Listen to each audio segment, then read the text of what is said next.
সবাইকে স্বাগত আমার আজকের রান্নার ব্লগে। দেখতে পাচ্ছেন যে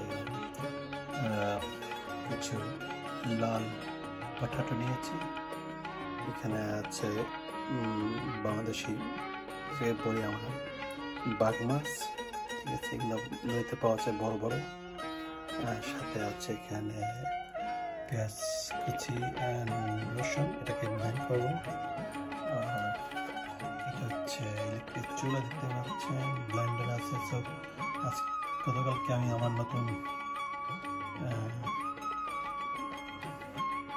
রুমে মুভ করছি, তো যার কারণে আজকে আমি এই ইলেকট্রিক চুলাটা ট্রাই করবো, যদিও আই হ্যাভ নো আইডিয়া। তো সাথে থাকুন, বাকিটা শেয়ার করছি। সো প্রথমে যেটা করবো সেটা হচ্ছে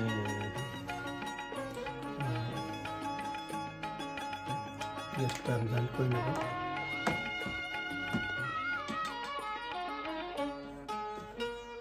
ব্লেন্ড করলে ভালো হবে।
তো দেখতেই পাচ্ছেন যে আলুটা সেদ্ধ হয়ে গেছে। এখন আমি মাছগুলো দিয়ে দেবো।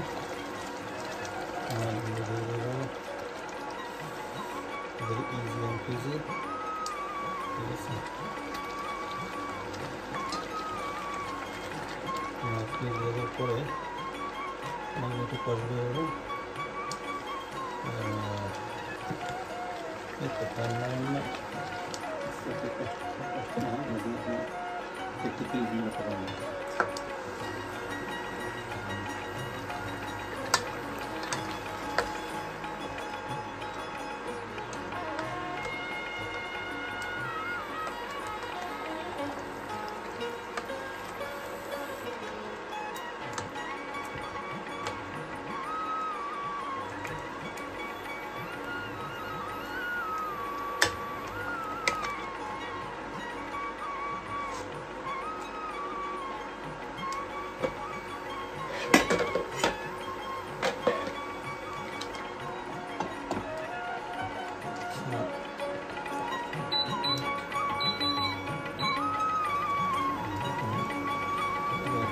হাইতে দিলাম।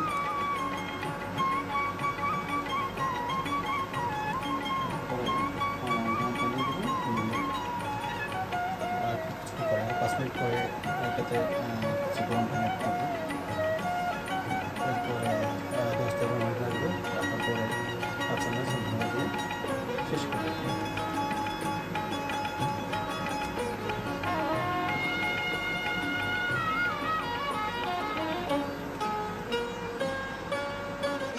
দেখতেই পাচ্ছেন আমি ফ্রেশ কোরিয়ান্ডার লিভ নিয়েছি, সাথে নিয়েছি গ্রিন চিলি। গ্রিন চিলি কিন্তু সবসময় কিন্তু দরকার, বিশেষ করে যে কোনো রান্নার ক্ষেত্রে, কারণ গ্রিন চিলি দিলে রান্নাটা আসলে খুব টেস্টি হয়। আর কোরিয়ান্ডার লিভস তো জানেন যেটা একটা নাইস স্মেল ক্রিয়েট করে। তো আমার রান্না কিন্তু হচ্ছে এখানে।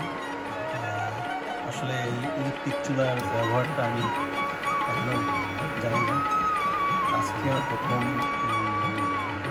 রান্নার কিছু ধরনের খুলে রাখি। যাই হোক, আস্তে আস্তে কী বলবো, সাথে অ্যাডজাস্ট হয়ে যাবে। এই হচ্ছে অবস্থা। রান্নাটা শেষ হলে দেখা হবে।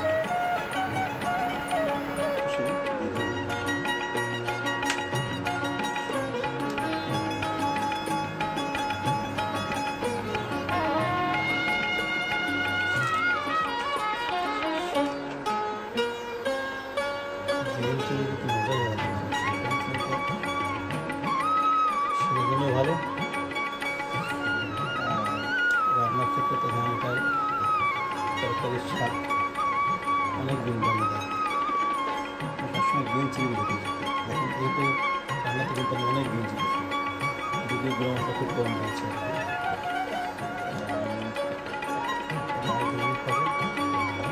পাওয়াটা বাড়িয়ে দিন।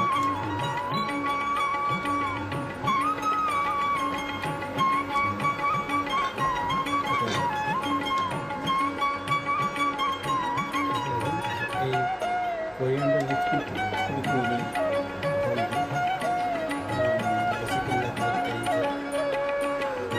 খাবারের যে স্বাদ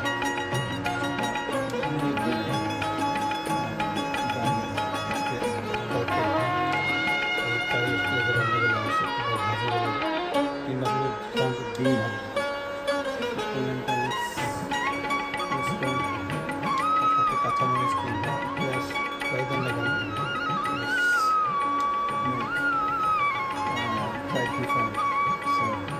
রান্নার ক্ষেত্রে coriander leaves green chilli must লাগবে।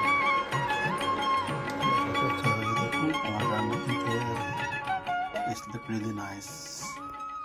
সো একদম কাঁচামরিচ দিয়ে হালকা মশলায় সেই বড় মাছ, যেটা আমাদেরটাকে বাঘ মাছ বলি বাংলাদেশি ভাষায়, অন্যান্য জেলে হয়তো অন্য অন্য নামে রাখা হয়, সেই মাছটা আজকে রান্না করলাম প্রথম দিনে।